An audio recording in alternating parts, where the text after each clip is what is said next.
Yeah. Is RP Daniels, is his are you muted right now, His RP mic. Daniels? Yeah, I'm letting you guys talk. Yeah, Oh, I see. RP, can I ask you a couple questions? Would you mind kind of sharing like your life story, if you will? Like, tell us, like, because I don't think I've ever seen you before. Who are you? Where are you from? How old are you? What do you do? Are you married? Have you ever been married? Anything like that? All right. Well, what's the first question you want to ask me? Well, like, first off, where are you from? I'm from Florida. Okay. I would say Riviera Beach, which is the worst. Kind of like the hood. I actually don't know where that is. I used to be a state of Illinois geography champion, but I forget where that is. Is that on the Gulf side? Yeah, you just say West Palm Beach because it's kind of like the same. Okay. West Palm Beach, Florida. Is that I can't remember that. That's not in the Panhandle, right? That's in the middle or south middle. The south middle, like right by the ocean. Yeah, Kind of like so right by the ocean. You're like north and west of like Lake Okeechobee. Yeah, that's down like where Miami is and Boca Raton, all those other cities. Sure, great. Okay, how old are you? 34. Okay, great. Yeah, Oh, you sound younger than that. Okay. Yeah, that's a good age. Yep. What kind of work do you do? I did explain this to you. Of course, I'm a sign holder. I work for a weight loss center dealing with I remember you. Yeah. We talked. Yeah. Okay, yeah, very good. Okay. Because you asked me, do I want to get in truck driving, and we never had the time to actually explain that. Yeah. Oh, yeah. Okay. I have a cool update for you guys. This is 11 days ago? I can't remember. 12 days ago. I renewed my medical card, and I also renewed my license, it's called the CDL. So I just renewed both of them, so I'm good to go for another 2 years. But yeah. Right now there's a big demand for truckers, but. Anyway, okay, that's right. I guess I do remember you now. Yeah, you told me you were signed home. Okay. Yep. Yeah. What's your what brought you to Mgtows? What made you a Mgtows? When did you start calling yourself a Mgtows? When did you start learning about the community and all that?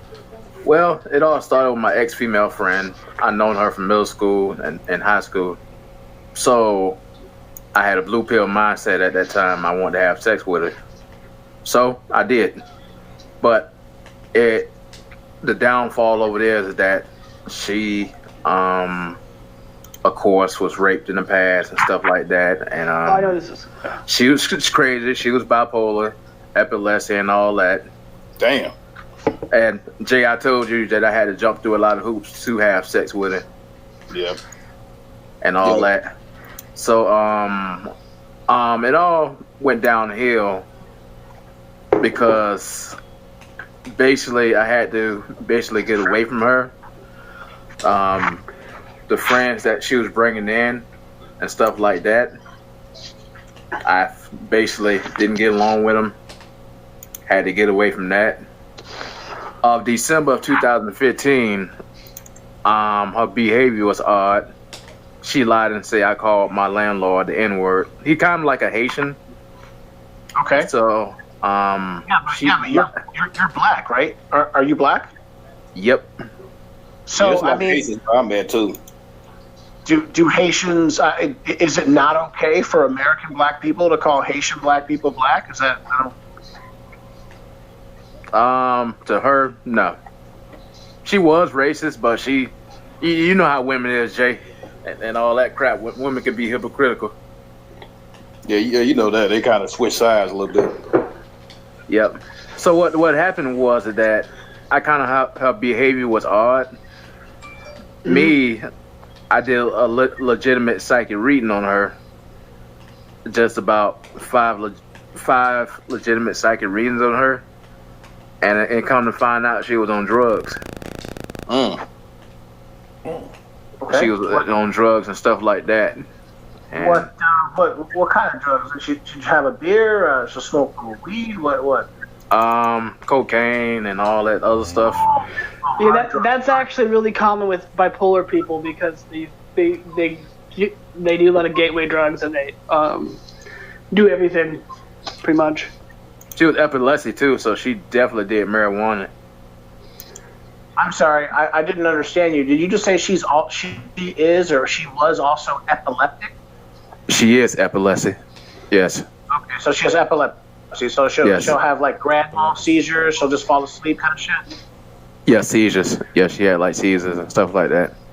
Did she have like? Did she? Do you know? Did she have petite mal or grand mal? Did you know anything about that? Yeah, I think they did at that time. Okay. Damn. So she got problems. That girl's problems. You probably. This is like the Matrix. This is like the Matrix. You probably dodged a bullet on that one. Yeah, I got away from her a long time ago. It was the best thing for me. So I'm having flashbacks with you, not from necessarily dating, but my dad's ex-girlfriend was. But the whole point of me getting into Mgtows was 2017. When I was depressed for that 2 years because the blue pill mindset, I was in love with it and stuff like that. And it come to find out when I ran into Mgtows and seen a lot of content, that's when I say it was time to completely get away from her and to get out of depression. Yeah. You were binging on Mgtows content like we all did. Yeah. During Red Pill Rage. Yep. Yeah. That was like his Red Pill Rage. Okay. Yeah. Let me tell you a story, RP. So this is basically like my Red Pill Rage. It's probably very similar to many people's. 2010. So this year is what? We're in 2021. 2010 and 2011 were basically like the 2 worst years of my life. In 2009, I was what I thought at the time was my last or second to last semester in university. I was kind of a big man on campus. I was pretty well known. I was making money. I had a job. I was in college. I had a beautiful girlfriend. Everything going well. And then all of a sudden, I lose my job. I lose my girlfriend, and my parents tell me, Joe, we're not going to help you finish college. And keep in mind, I'm right at the end. I'm 1 semester away, and so I have to move back to Chicago. So back in 2010, January 2nd, January 3rd, I drove back to Chicago, and all of 2010 and 2011 were very, very. They were 2 bad years for me, and I didn't understand. I didn't understand what went wrong. I never got into trouble. I never got into gangs. I always got good grades. I never started trouble. I was working. I went to college.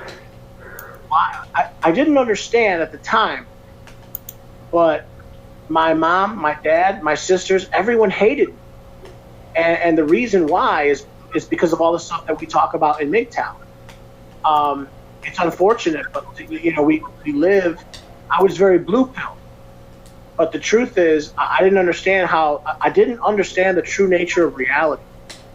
And once at that time, those 2 years, I went through what you could call like the Red Pill Rage. I started learning about Mgtows, and that was in 2010 and 2011.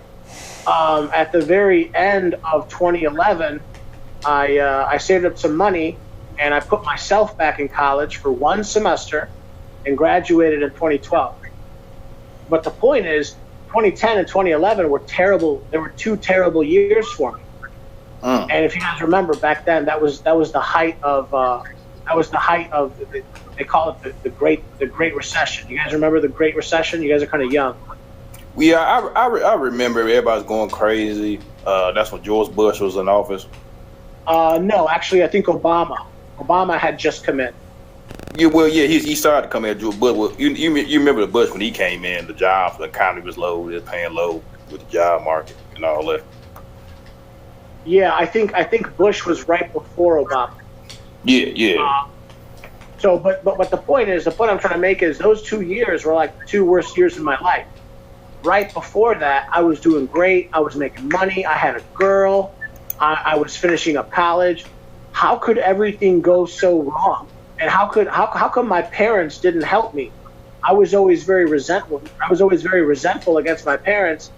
I didn't understand. Wow. You know, they would pay for my sisters. I have 3 sisters. They paid for my sisters to go to college. They paid in full. They paid on time. But for me, they didn't help me all the way. They'd help me a little bit, but they wouldn't help me all the way. How can they help them, but they don't help me? I didn't understand that. Yeah, I same don't thing. Same thing about me. Your parents favoritize your sisters more. Absolutely. Absolutely. Yeah, even cars. I didn't know that. But once you start learning about Mgtows, you start learning that men are disposable. Society doesn't care about men. Your own parents do not care about you as much as they care about women. Yep. And of course, this is very scary. This is very frustrating.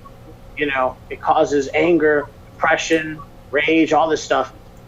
But even if that is the truth, and it is. Yeah, I don't know what happened. I don't know what's happening. Sorry. It's better to know the truth than not know the truth. And then I basically learned that truth. I internalized it, and then I went through a catharsis. I've come to accept it. Yeah, man, that's what you got to do, man. You got to just move on. You know, I got the same treatment that you got.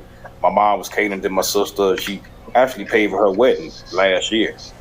So it didn't fuck me up. It made me realize, like, wow, you know, you're paid for 2 grown people, and the guy didn't really have a lot of money, you know, type shit. She was marrying, so that's kind of weird. And he left his job. So how will you leave your job? No, it's not weird. It's think of your mom. Your mom is like, oh my God, this is great. We found a sucker. A guy. We found a nice guy who's going to take care of my daughter for the rest of her life. If your mom has to blow, how much? Jay, how much did your mom spend on the wedding? $2 grand, 20 grand, 100 grand? No, you talking about $10,000, like $10,000 out of her 401k, out of her money. That's for her when she need to retire. So now she ain't gonna have no money when she retires. You spend it all on them. Oh no! She'll have money. She's gonna come to you and she's gonna say, Jay, you're my son. You should help me out. It's funny, but it's not funny. We know better. We know the trick. Yeah, you know. That's why it's funny, because we know the trick.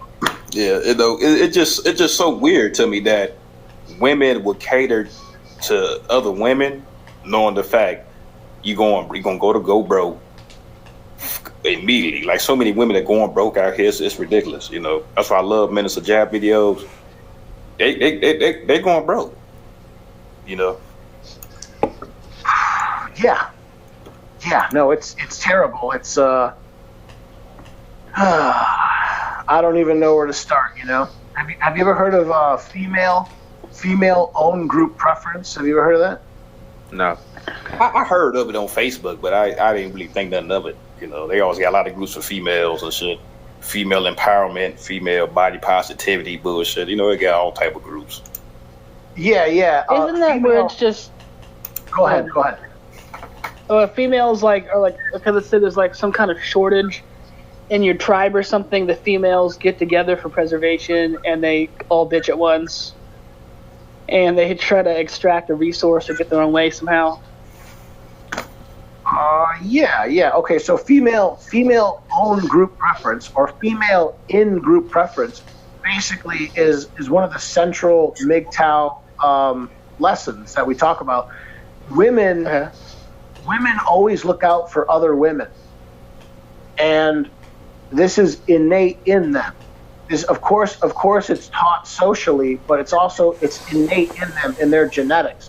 Women will always help other women, especially when it comes to men.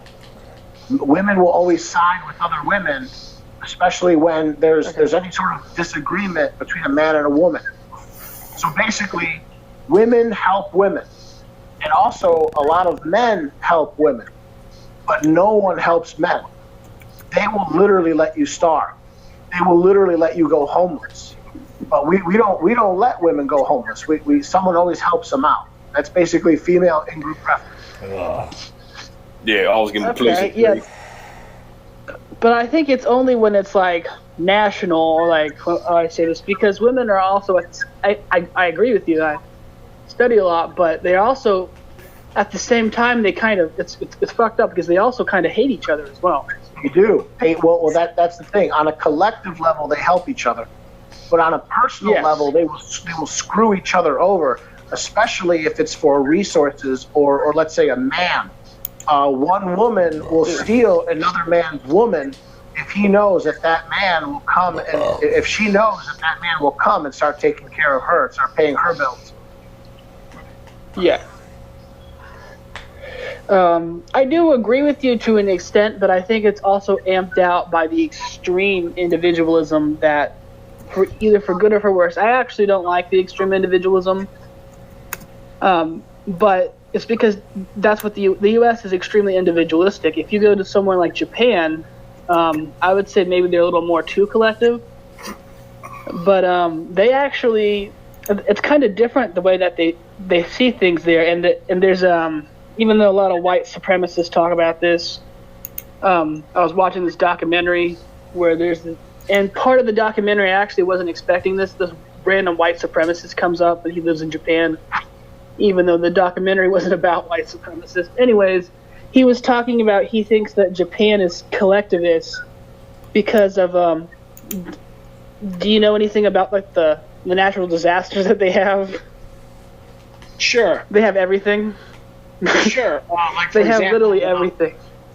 A very famous example, and you can compare this to, like, let's say, like South Central or Watts. Okay, let's say you have in Japan. Okay, have you ever heard of the city of Kobe? You remember what happened to Kobe like 20 years ago?